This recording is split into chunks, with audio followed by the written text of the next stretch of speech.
এই আই মেকআপটা ব্রাইডাল থেকে রিসেপশন থেকে পার্টি মেকআপ সব কিছুতেই তোমরা করতে পারবে, আর সবার চোখেই যাবে, যে কোনো স্কিন টোনে। প্রথমে হালকা যেটা লাইট কালার থাকবে তোমার প্যালেটে, তুমি সেটাই ইউজ করবে। ওটাকে ভালো করে ব্লেন্ড করবে। ব্লেন্ডটা ঠিকঠাক করলেই তবেই আই মেকআপ দেখতে সুন্দর লাগে। হালকা কালারটা হয়ে গেলে তার থেকে একটু ডার্ক, মানে তোমার হালকা ব্রাউন যেটা, ওই হালকা ব্রাউনটা তার উপরে হালকা হালকা হালকা হাতে ঘুরিয়ে ঘুরিয়ে তোমরা ব্লেন্ড করবে। ঘুরিয়ে ঘুরিয়ে ব্লেন্ড করলে হয় কি, একটার সঙ্গে আর একটা কালার ভালো মেশে, বোঝা যায় না, হার্শ লাইন বোঝা যায় না। সেহেতু ঘুরিয়ে ঘুরিয়ে করবে। দেখো আমি ঘুরিয়ে ঘুরিয়ে করছি, এরকমভাবে ঘুরিয়ে ঘুরিয়ে তোমরা ব্লেন্ড করবে। দেখবে ব্লেন্ডটা খুব সুন্দর আর তাড়াতাড়ি হয়ে যাবে। তারপর আয়ের যে কর্নার থাকবে, আয়ের কর্নার থেকে তোমরা ব্রাউন শেড, নর্মাল ব্রাউন যেটা, ওটা নিয়ে ব্লেন্ড করতে শুরু করবে। কর্নার থেকে সামনের দিকে আসতে হবে, সামনে কিন্তু দেওয়া যাবে না।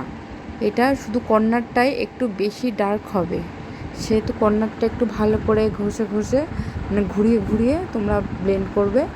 তারপরে আরেকটা চোখেও সেম প্রসেসে করে নেবে। দেখো কোনো হার্শ লাইন না থাকলে বুঝবে যে ব্লেন্ড হয়ে গেছে। ব্লেন্ড ঠিকঠাক হয়ে গেলে তারপর দেখো আবার সেই কর্নার থেকে এবার ডার্ক ব্রাউন দিয়ে আমি আবার সেমভাবেই করছি। এবার ডার্ক ব্রাউন নিতে হবে, সেহেতু দুই চোখেও আমি সেমভাবে সেম প্রসেসে করে নেব। ভালো করে ওটাকে আগে আমি রেখে দিচ্ছি দুই সাইড, দুই চোখে, দুই কর্নারে। তারপরে সেটাকে ভালো করে ব্লেন্ড করতে হবে। ব্লেন্ড করলে দেখো চোখটা একটু অন্যরকম চলে এসছে। এরপরে লাইনার সব কিছু পরালে চোখটা খুব সুন্দর লাগবে। সেহেতু তোমরা এইভাবে একবার করে দেখতে পারো কেমন লাগে। আর সামনে যেই জায়গাটা ফাঁকা আছে ওখানে গ্লিটার বসবে। এবার চোখের নিচটাও আমি ব্রাউন দিয়ে, হালকা ব্রাউন, তারপরে কর্নারটা একটু ডার্ক ব্রাউন দিয়ে আমি স্মাচ করে নেব। আর যখন কাজল পরাবো তখন আর একটু যদি মনে হয় আর একটু স্মাচ করতে হবে, তো আমি ব্ল্যাক স্মাচ করছি না এখানে, সেহেতু হালকা ব্রাউনের উপর রাখছি, ব্রাউন আর কাজল দিয়ে হালকা স্মাচ করে দেবো। তোমরাও তোমাদের মতন সুন্দর করে করে নিও, দেখবে চোখটা খুব সুন্দর লাগবে দেখতে। দুই চোখে সেমভাবে করে নিতে হবে। চোখের নিচটা খুব হালকা, মানে আস্তে ধীরে করতে হবে, কারণ চোখের নিচে ডাস্ট ঝেড়ে তারপরে করতে হয়, আর নাহলে চোখের মধ্যে ডাস্টটা চলে যায়, মানে আইশ্যাডোর ডাস্টটা চলে যাওয়ার ভয় থাকে। সেহেতু যারা লেন্স পরে তাদের জন্য খুবই একটা অসুবিধা হয়। লেন্স পরলে চোখ থেকে জল পড়ে, সেহেতু মেকআপটা নষ্ট হয়ে যাওয়ার একটা চান্স থাকে।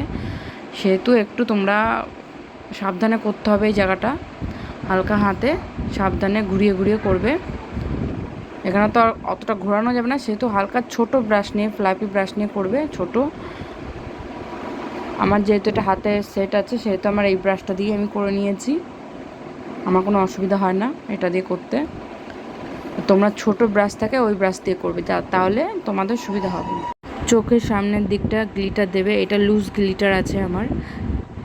এবার এইটার থেকে সামনে দিয়ে হালকা হাতে, এটা হাতে করবে। হাতে করলে কি হয়, গ্লিটারটা ভালো বসে, স্কিনের সঙ্গে ভালো বসে, তাহলে চারিদিকে ছড়িয়ে যায় না ব্যাপারটা। সামনের দিকটা এবার গ্লিটার দিয়ে দিচ্ছি। আমি গ্লিটার সবসময় হাত দিয়েই দিই, কারণ হাত দিয়ে দিলে গ্লিটারটা ভালো বসে, সেহেতু আমি হাত দিয়েই দিই। সাবধানে হালকা করে দিয়ে দিতে হবে। পরে যেখানে মনে হবে এই টেক্সচারটা আনতে হবে কাট ক্রিসের মতন, সেখানে তোমরা ব্রাশ দিয়ে সেটা আনতে হবে। প্রথমে গ্লিটারটা ভালো করে হাত দিয়ে দিতে হবে, এটা লুজ গ্লিটার আছে। দুই চোখে গ্লিটারটা দেওয়া হয়ে গেলে তারপরে একটা ব্রাশ নিয়ে তোমরা সেট করে দেবে, লাইনটা সেট করতে হবে।